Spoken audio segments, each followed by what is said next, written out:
In this video, I'm going to compare Riverside and Descript. So that you understand what we're comparing, I want to share the current pricing structure for both platforms. Riverside plans range from $29 to $99 a month if paid monthly, or $288 to $948 a year if paid annually.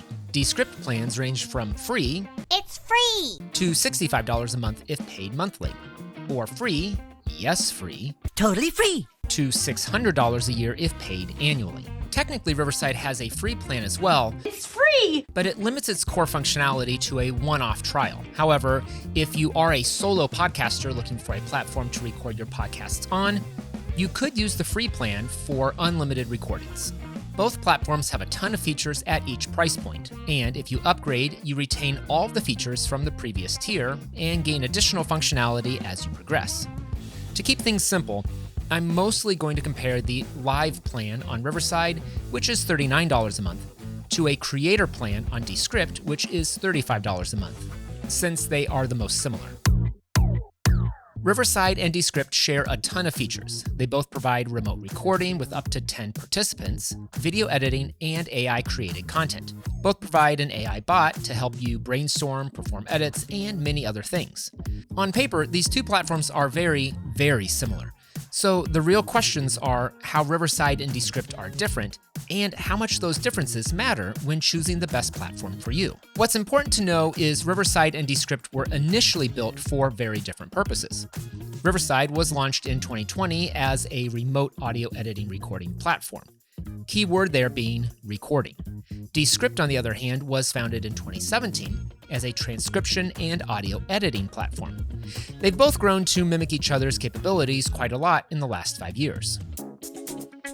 Riverside was first to the table with remote video recording. Descript just added this feature in April 2025. Both platforms operate in pretty much the same way though. They are recording content to each participant's device, rather than cloud recording like on Zoom. And they upload the high-quality recording during and after the recording session. The video quality on both platforms is pretty comparable. Both record up to 4K quality for up to 10 participants. You can record your screen, and all of those files are synced and ready to edit when you're done recording. But Riverside has a few advantages here that I think a lot of creators will find useful. With Riverside, you're able to live stream your recordings to multiple platforms at once. You also have access to OmniChat to be able to communicate with viewers across all social platforms at once. This is a great way to connect with your audience. Riverside and Descript allow you to turn off video streams while recording to save bandwidth. On Riverside, this is called low data mode, and on Descript, it's called bandwidth saver. This means that you won't be able to see each other during the recording, but each person's video is still captured and uploaded during the show. This is great when your guest has bad internet, but you still want to record the show. However, Riverside also allows you to pause video uploads until after you've finished recording.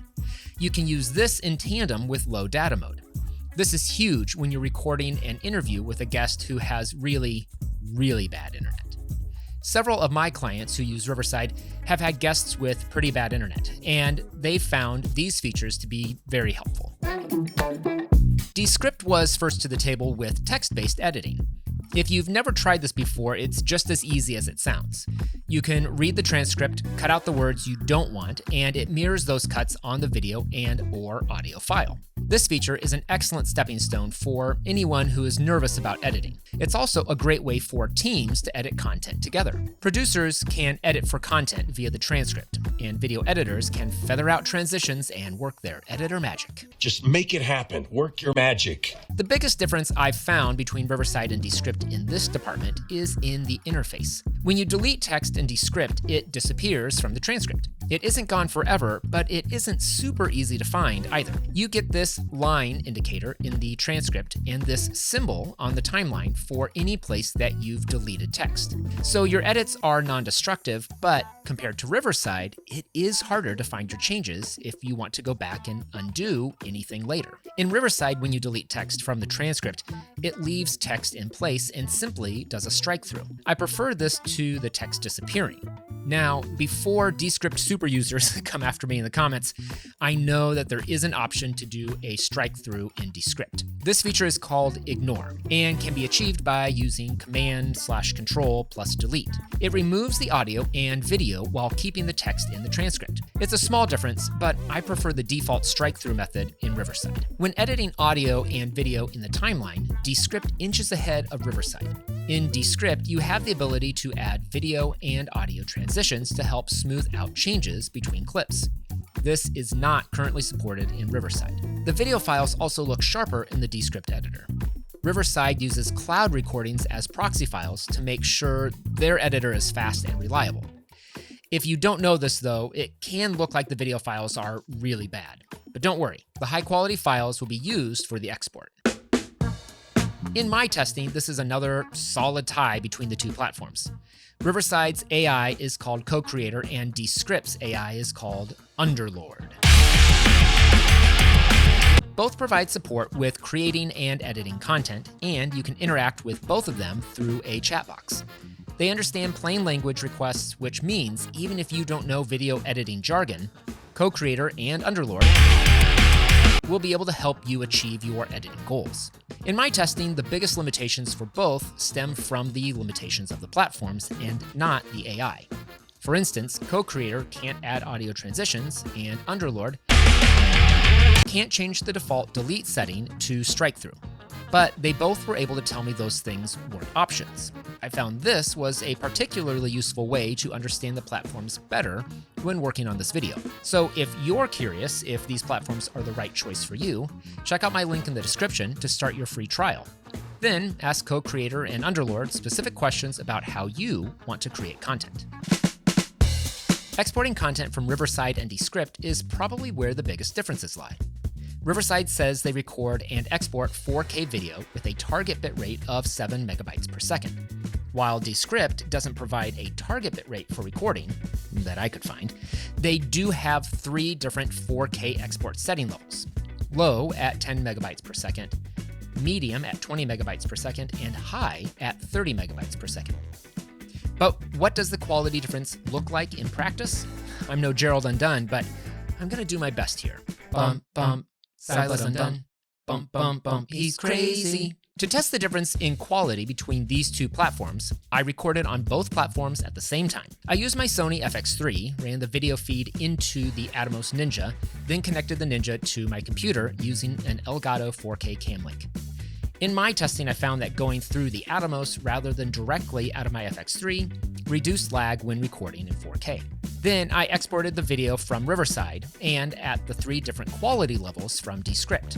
And after doing all of this, I have to say the differences are negligible.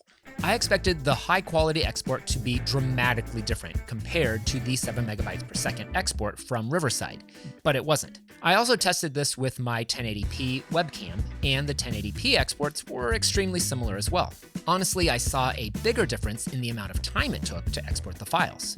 In Descript, the files were ready to edit much faster than in Riverside, and the files were exported much faster than in Riverside. I also noticed that when recording in 4K, Riverside had more noticeable lip sync issues than Descript did. However, there is a very easy way to fix this in Riverside by using their lip sync tool under Tracks. Probably the most frustrating difference was that Descript allows you to export the timeline so you can edit your video with more precision in Premiere Pro, DaVinci Resolve, Final Cut Pro, or edit your audio in Pro Tools, Logic, Audition, Samplitude, or Reaper. Riverside has a similar feature, but they recently moved it to their enterprise plan.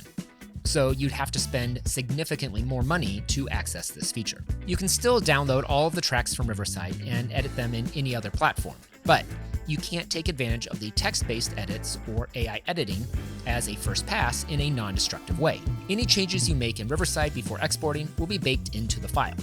Being able to export an XML from Riverside was a huge selling feature that I wish they would bring back to the Pro or Live plan. So which platform is best for you? As always, it really depends on how you plan to use it. If you want to focus on recording and live streams, or you have a guest with poor internet, or you just want a fast and easy way to edit, Riverside is probably the better option. If you plan to use one of these platforms as your main editing software, or you're looking to have more options for collaboration with a team of editors and producers, then Descript might be the better option. But what do you think is the best platform?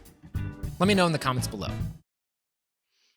All right, I'm done.